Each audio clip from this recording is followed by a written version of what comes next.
Je voudrais maintenant, 8 jours après les événements de Toulouse, me tourner vers quelqu'un qu'on n'a pas encore entendu et dont la parole porte en général dans le monde musulman, c'est le théologien musulman Tariq Ramadan. Bonsoir Monsieur Ramadan. Bonsoir. Aujourd'hui, Monsieur Ramadan, première chose, Al Jazeera annonce qu'elle ne diffusera pas les images tournées par Mohamed Merah lors des tueries de Toulouse. Sage décision, n'est-ce pas? Bien sûr, tout à fait. Il faut éviter la surenchère émotionnelle. Il faut en arrêter. Il faut s'arrêter avec ça. D'après ce que vous en savez, ce que vous en avez compris, je ne suis pas sûr que vous ayez plus d'infos que nous, mais Mohamed Merah était-il un islamiste ou plus classiquement un tueur pathologique, un cinglé? Écoutez, je crois que ni l'un ni l'autre. Je pense que c'est quelqu'un qui a pu, à un moment donné de sa vie, vivre une fracture et puis verser dans quelque chose qui était complètement irrationnel. Ce que l'on sait de sa vie, il faut un tout petit peu... Vous savez, ce qui me gêne un tout petit peu avec le discours en France aujourd'hui, c'est qu'on le transforme en diable et à vouloir rejeter l'injustifiable, c'est-à-dire ses actes et ce qu'il a fait, et il faut le condamner fermement. On doit quand même s'arrêter un tout petit peu, regarder les faits, essayer de comprendre. Comprendre un homme ne veut pas dire justifier l'injustifiable dans ses actions.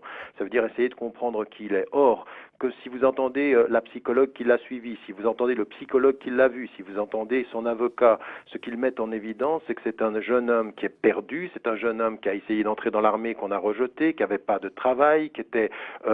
encore une fois, ils disent même qu'il avait de la douceur, qu'il avait un cœur, et à un moment donné, ce jeune homme, eh ben, il tombe dans une rupture absolue, et il va chercher des causes, celle de l'islamisme, celle de la violence, celle même de la cause palestinienne. Il est en train de chercher un militaire.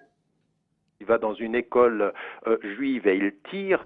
On a aujourd'hui en face de nous un jeune homme qui est complètement dans la fracture et complètement dans la rupture et qu'il faut qu'on dise d'un point de vue de l'islam que c'est inacceptable, que c'est à condamner, mais il ne faut pas qu'on finisse par dire ce n'est que l'islam le responsable. Je dis et écris en l'occurrence sur mon site qu'il renvoyait à la France une image qu'il faut aujourd'hui que la France regarde en face. On ne peut pas simplement juger de l'islamisme d'un homme si on ne se pose pas la question de ce pourquoi des jeunes aujourd'hui en France ne se sentent pas en France, se sentent exclus, se sentent marginalisés, stigmatisés. La France est donc un peu responsable quand même, si je vous entends, hein. Non, mais bien sûr, la responsabilité, il y a une co-responsabilité, il y a une responsabilité de la part du discours musulman et de la pensée musulmane qui doit aujourd'hui condamner clairement, elle le fait avec force, et ben ces dérives qui amènent à tuer, mais la société française doit se poser des questions sur ce qu'elle fait avec ses enfants. Qu'est-ce que ça veut dire aujourd'hui que de se poser simplement la question de savoir est-ce qu'il est le diable et de ne pas regarder mais tout ce qui a été sa vie, tout ce qui a été sa complète marginalisation. Mais qui d'une certaine manière est le parcours d'un délinquant.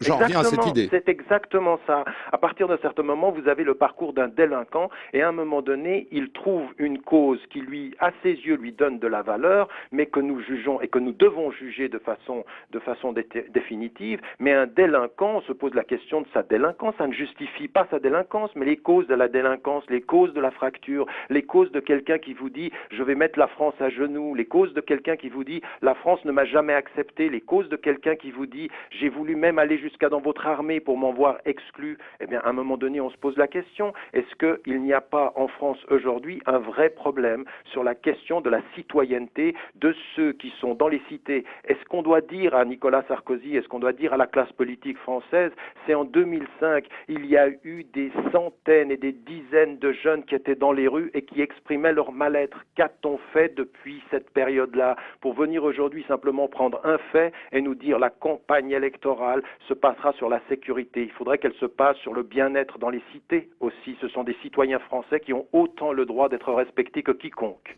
Merci Tariq Ramadan pour ce premier regard livré sur RTL ce soir, il est 6h24.